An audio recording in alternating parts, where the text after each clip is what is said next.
And the federal government says airlines will no longer be allowed to bump passengers from a flight against their will.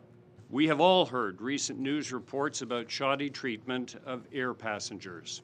Such incidents will not be tolerated in Canada. A new passenger Bill of Rights was introduced yesterday. It promises to make air travel more predictable with clear compensation standards for travelers. With more, we're joined by air passengers' rights advocate Gabor Lukács, who is in Halifax. Good morning, Gabor. Good morning. I'm actually joining you from Budapest, Hungary. Oh, you're in Budapest right now. Well, thank you for joining us. I know there's a time difference there. Does this bill go far enough to protect passengers? This bill is smoke, mirrors, and no teeth.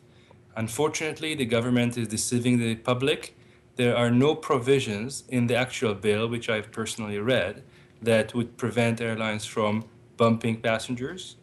It provides for no specific amount of compensation. It provides for no clear rights whatsoever. All it contains is a shell that remains to be filled with content by a federal regulator, the Canadian Transportation Agency. Oh my, are you confident that that content could be coming though? I'm not confident at all. The Canadian Transportation Agency has shown serious issues with credibility, impartiality, and integrity over the past 3-4 years, and I'm concerned about that.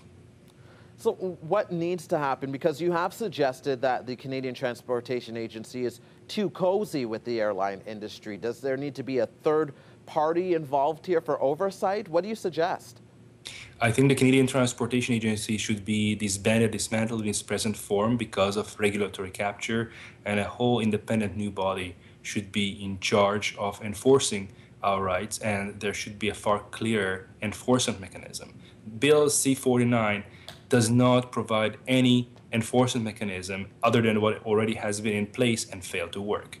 The Canadian Transportation Agency has all the tools on the law books it needs to be a draconian regulator, yet it is being the lapdog of the airline industry. Okay, Gabor, thank you so much for your reaction to this news, and we appreciate it joining us from Hungary this morning. Thank you.